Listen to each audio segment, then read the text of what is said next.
Dentro de las relaciones tróficas que yo les mencionaba, nos vamos a encontrar con los diferentes niveles tróficos. Y estos niveles tróficos permiten una organización dentro de la comunidad biológica. Recordemos que la comunidad biológica corresponde al conjunto de poblaciones que habita un ecosistema al mismo tiempo y que además se relacionan entre ellas. Estas relaciones habitualmente son tróficas, son de alimentación, pero existen otro tipo de relaciones como la competencia, como el comensalismo, como el mutualismo, donde no hay una relación directa de alimentación. Ahora, podemos nosotros diferenciar diferentes niveles tróficos, ¿verdad? Donde tenemos el primer nivel, que es el de productores, el segundo, que es de consumidores primarios o herbívoros, el tercero, que es de consumidores secundarios o carnívoros, y el nivel de consumidores terciarios o carnívoros del nivel superior, que son carnívoros de segundo orden. Estos se alimentan solo de consumidores secundarios, por eso se denominan carnívoros de segundo orden. Y los carnívoros, que son los consumidores secundarios, se alimentan de herbívoros. Carolina, no ve ni escucha nada, entonces actualícelo, porque nosotros acá tenemos toda la cobertura de internet, debe ser el suyo. ¿Qué es lo importante aquí?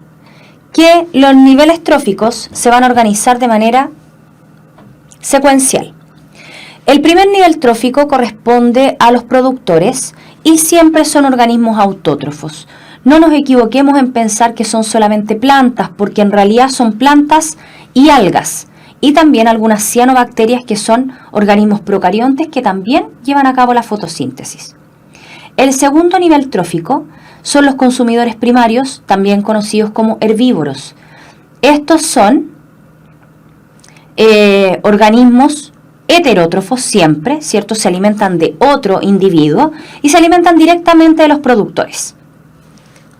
Los individuos que no pueden faltar en un ecosistema para que éste sobreviva y siga durante el tiempo corresponde a los productores. Ellos no pueden estar ausentes de un ecosistema. El tercer nivel trófico corresponde a los consumidores secundarios, también organismos heterótrofos, y son carnívoros de primer orden. Ellos se alimentan de los consumidores primarios y también son carnívoros. En algunos casos podemos encontrar individuos que dentro de su alimentación no son ni carnívoros ni herbívoros exclusivos, sino que son de tipo omnívoro, donde se alimentan tanto de los productores como de los consumidores primarios. Y el cuarto nivel trófico, que corresponde a los consumidores terciarios o también carnívoros de segundo orden, son organismos heterótrofos y ellos sí tienen una dieta bastante estricta. Tienen pocas posibilidades de presa y además requieren de mucha energía o de muchas presas para poder mantenerse, recordando esta regla del 10%, donde avanzan solamente 10% de la energía incluida en cada nivel. Los organismos descomponedores habitualmente no se ubican dentro de los niveles tróficos, porque ellos no se encuentran de forma lineal en ninguna parte. Ellos reciben todos los desechos de los organismos vivos y además también reciben la materia orgánica muerta. Ellos se encargan de reciclar la materia, ¿sí? Recordemos que, como les dije recién, la energía fluye de forma lineal, pero la materia fluye de forma cíclica. La materia muere, por ejemplo, o pasa de los productores a los consumidores. Ellos mueren, pasan al proceso de descomposición que es llevado a cabo por hongos y bacterias, y esos hongos y bacterias desarman estas moléculas orgánicas mientras se alimentan y devuelven sustancias inorgánicas al suelo. Sustancias que van a poder ser aprovechadas nuevamente por las plantas para poder sintetizar el alimento y transformar la energía lumínica en energía química. Por eso decimos que la materia se mueve de modo cíclico y no la energía, que no lo hace.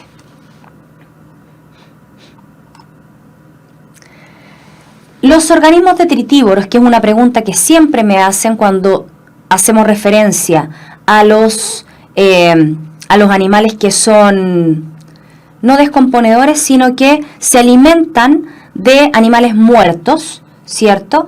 Estos animales son considerados organismos detritívoros, que se alimentan de detritos, o sea, de materia orgánica muerta. No significa que se alimenten siempre de presas que están en descomposición. Sucede que se pueden alimentar de presas que están recién muertas, como los buitres, el cóndor, los cangrejos y las lombrices de tierra, que se alimentan absolutamente de cualquier materia orgánica y la transforman en humus. Son considerados consumidores, ¿sí? Porque utilizan presas muertas para poder alimentarse, pero de todas formas son otros individuos. Ellos no fabrican el alimento. Dafne me pregunta, ¿y si los descomponedores al mismo tiempo que descomponen se alimentan, por qué no están incluidos en el ciclo de la energía? Sí están incluidos dentro del ciclo de la energía, pero la energía que ellos ocupan luego no pasa a ningún individuo. Esa energía se disipa, la ocupan ellos, ¿cierto? La ocupan ellos para sus funciones vitales y el resto se pierde en forma de calor. No es que pase a otro individuo, porque ellos lo que reciclan es la materia y la energía finalmente la usan y el resto la pierden. Entonces sí están incluidos dentro del ciclo.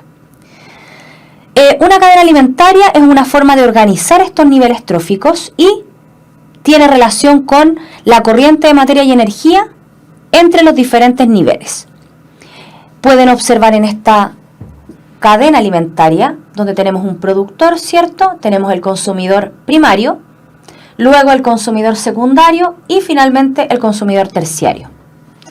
Todos estos niveles al morir van a ser aprovechados por los descomponedores, que finalmente reciclan, descomponen a estos cuerpos y devuelven la materia al suelo para que sea aprovechado por los productores. ¿Cómo se organiza esto dentro de unas cadenas tróficas?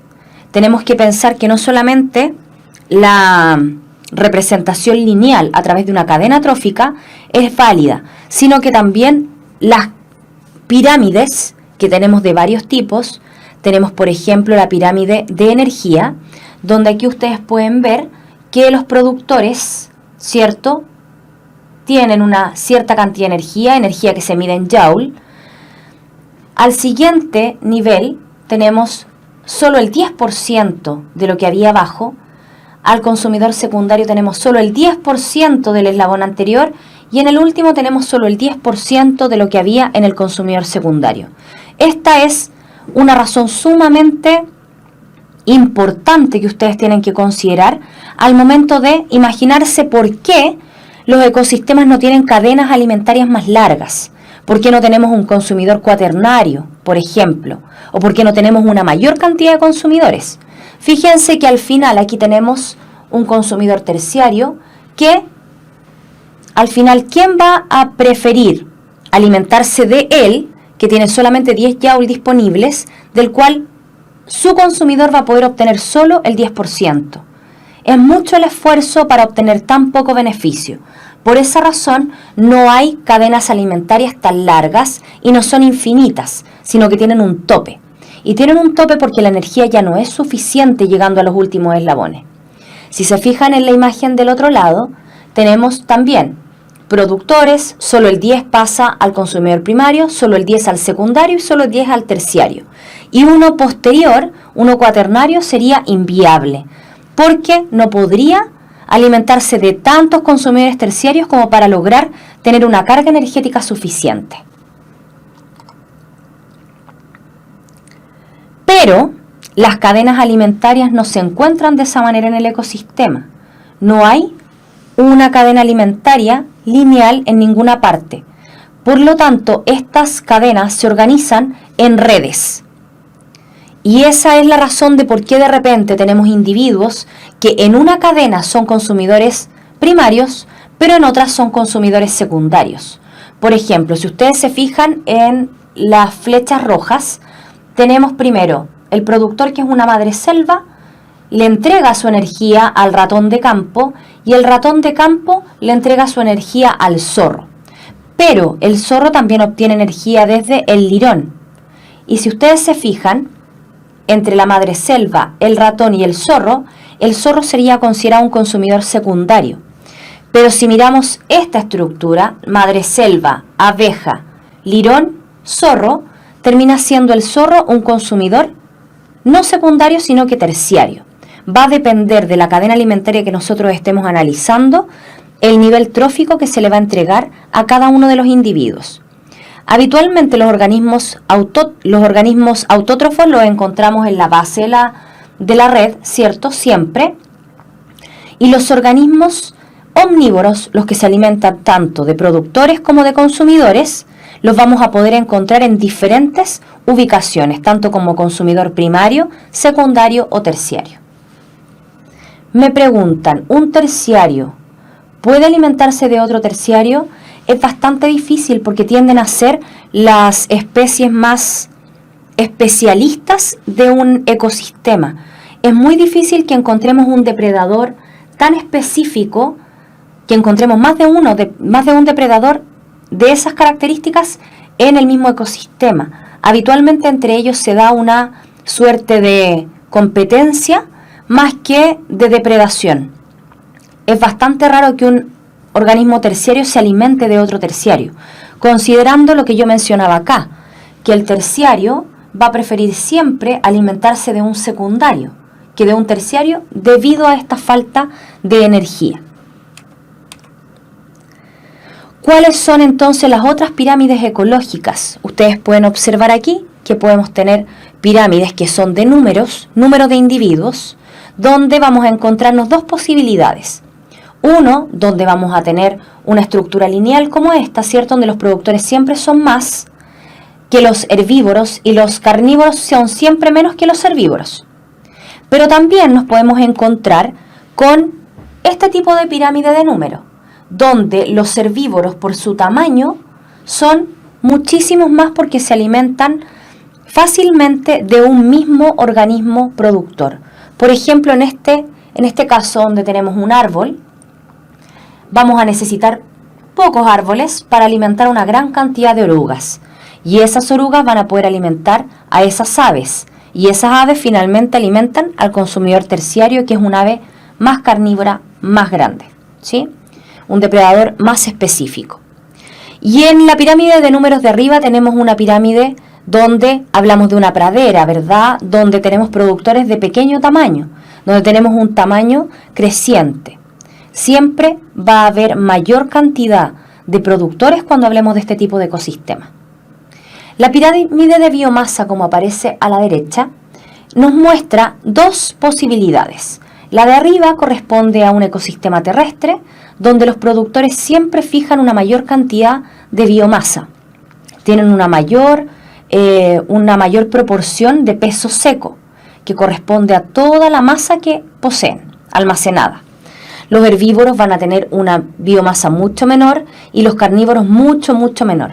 Ahí se nota muchísimo más. Si yo tuviera un consumidor posterior a esa lechuza, prácticamente no tendría biomasa. Por lo tanto, no es rentable.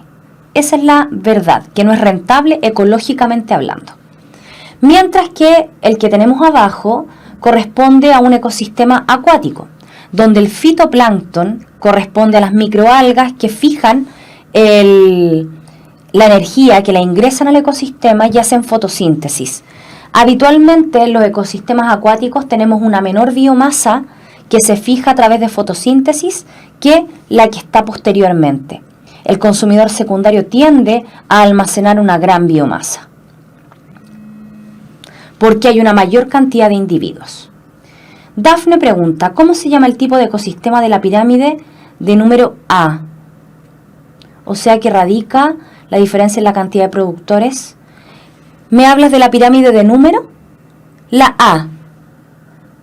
La diferencia radica en que, por ejemplo, esto se va a controlar de forma natural.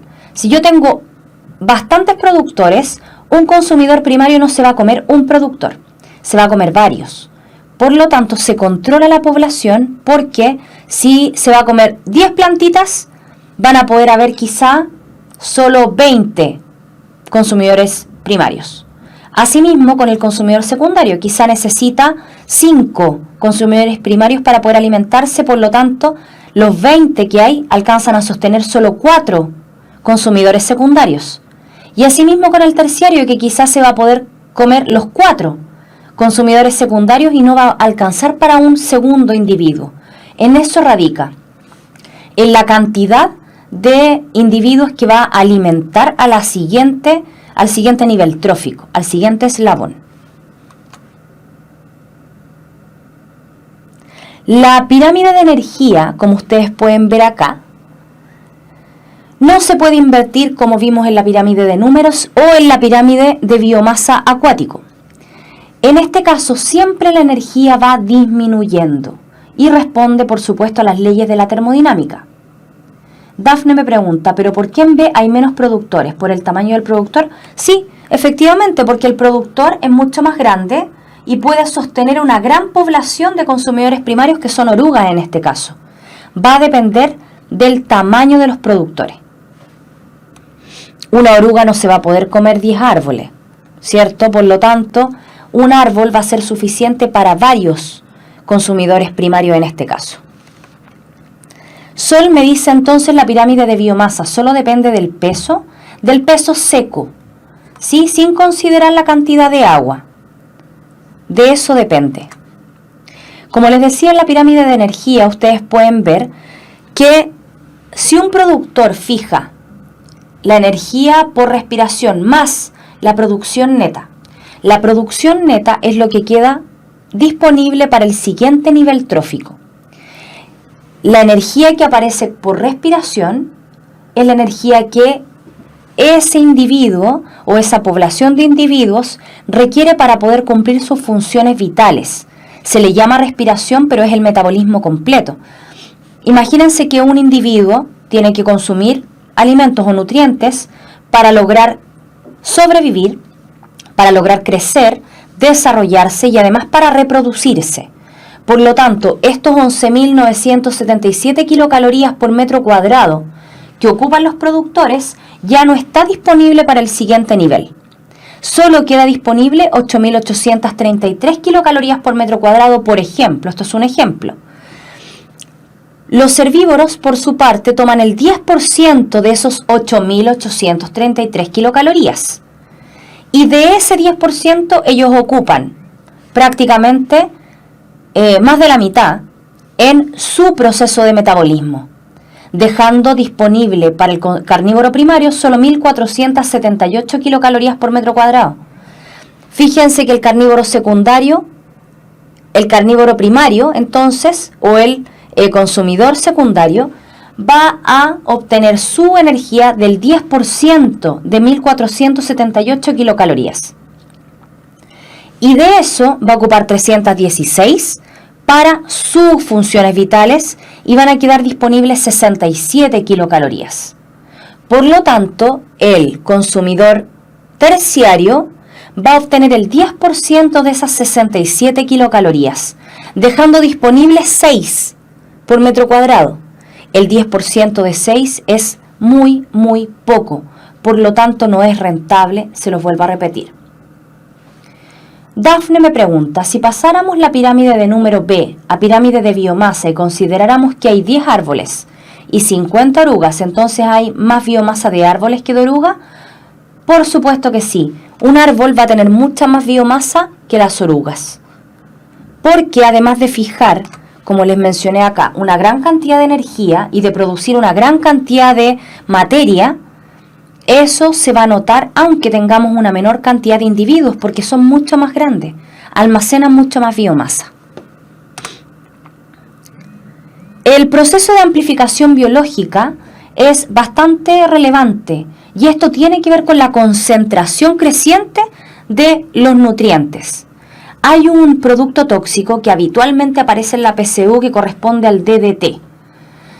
Y este DDT es un contaminante, tanto como los pesticidas que también se van acumulando o los metales pesados como el mercurio. Si al agua es eliminado este DDT, o supongamos que es mercurio, ese mercurio va a contaminar esta agua. Resulta que las algas que se encuentran en este ecosistema acuático van a consumir esa agua. Al consumir esa agua, van a aumentar la concentración de contaminante. Porque si yo tengo 0,00005 partes por millón del contaminante en el agua, en las algas y en las plantas esto va a aumentar porque ellas consumen bastante agua. Los peces, al alimentarse de estas plantas y algas, no se van a comer una planta o una alga, se van a comer varias. Por lo tanto, van a aumentar la concentración o van a concentrar la concentración, valga la redundancia, de este contaminante en sus tejidos vegetales. El pez carnívoro no se va a comer un pez herbívoro, se va a comer varios. Por lo tanto, va a acumular y acumular una gran cantidad de contaminante. Y finalmente, las aves que se alimentan de los peces carnívoros no se comen un pez carnívoro, se comen varios. Y así es como se amplifica la concentración de contaminantes. Por ejemplo, si nosotros consumiéramos ese pez carnívoro, probablemente en el ser humano existiría una mayor concentración de este contaminante que en ese propio pez.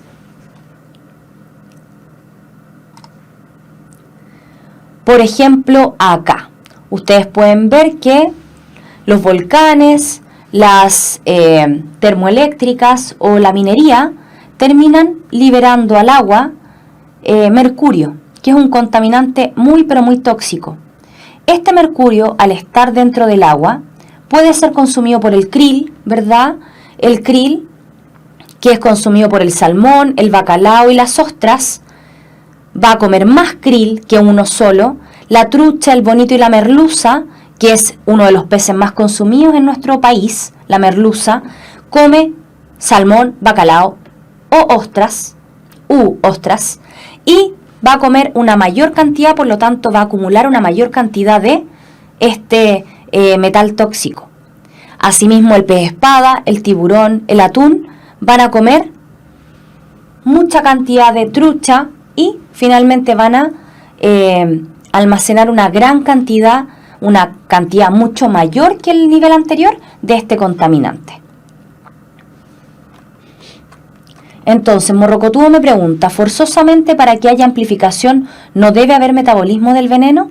Claro, aquí estamos hablando de contaminantes que no se pueden metabolizar, por lo tanto se acumulan, o también, más que metabolizar, hay metales tóxicos o hay contaminantes como el DDT que quedan atrapados en las membranas plasmáticas de los organismos, por lo tanto queda incluido dentro de la célula, por esa razón se va acumulando.